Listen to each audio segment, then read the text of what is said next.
Hello. So this is WWF Superstars, July the 4th, 1992. So the opening match was a tag team match between Koko Beware and his partner Owen Hart, High Energy, and they took on Bob Bradley and Joe Milano. And as you can imagine, it wasn't very good. It was alright. It's nothing special, but High Energy won when a lovely drop kick from Koko Beware turned it into the finishing move for Owen. 1, 2, 3. High Energy get the victory. The next match was Jason Knight against the model Rick Martel. And lots of talk in the commentary from Perfect and Vince of just, well, you know, the arrogance and the feathers that he stole from Tatanka. And Rick Martel won the match with the Boston Crab.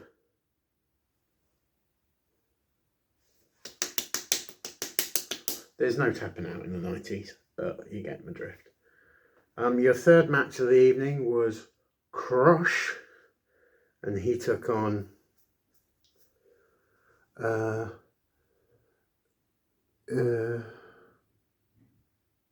Casey Davis. Come on, writing's getting worse. Casey Davis, and Crush won with the Crash Compactor. I don't know if it had a name, but at this point, but it was like that, yeah. And he won via the submission. Your next match was Joe McMullen, and he took on the dangerous Papa Shango. Now, before this match started, Papa Shango's he did this thing in the corner. He started convulsing, and you know, he started muttering to himself, and then he went like that, and then some fire came out, and then Joe McMullen was holding his right leg, and he was in agony. Weird, but yeah. Papa Shango won the match following a shoulder breaker. 1, 2, 3 to get the victory. They were talking about him and the Warrior. Also in this match, Papa Shango actually hit a power bomb, which I don't think I remember doing him before. So yeah, that was interesting.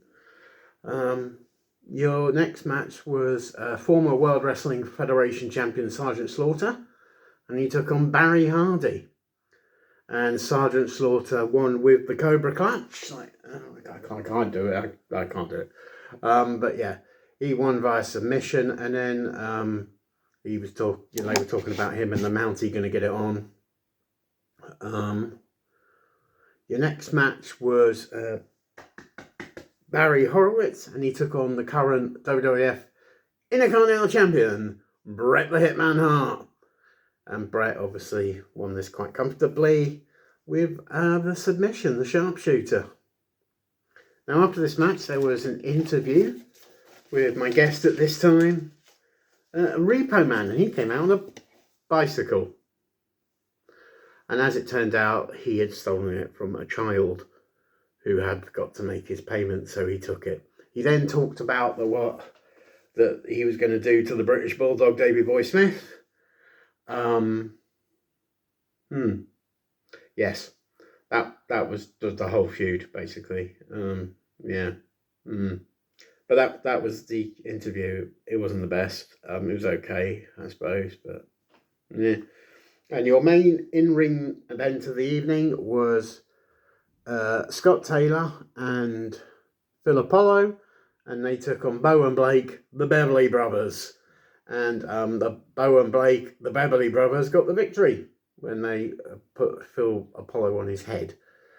Luckily, there was no chance of a neck injury like there has been in previous Beverly Brothers matches. So they got the victory. At the end of the match, they started painting LOS. Oh dear, did that wrong. On the chest, and basically just didn't like Phil Apollo and just beat him up, really. But yeah, so the winners. So there were the Beverleys. That is your WWF Superstars for July the 4th, 1992. So yeah, okay, nothing special. Run of the mill. There was a few interesting tidbits in the show. They were still heavily pushing WBF at this point. Ica Pro was mentioned again. So, yeah. That led into something else, but we won't talk about that at the moment. And then, yeah, okay. It is what it is with Superstars. You're not going to get a following major brilliant show. It's just what it is. So it's like 5 or 6 out of 10, I think. Really, it's all right, not special. But that is this review done. I hope that you are continuing to enjoy me and you can enjoy them, and I hope you can enjoy this. Because, ladies and gentlemen, I'm Will Nitro. It's always your pleasure. Thank you very much, and I will see you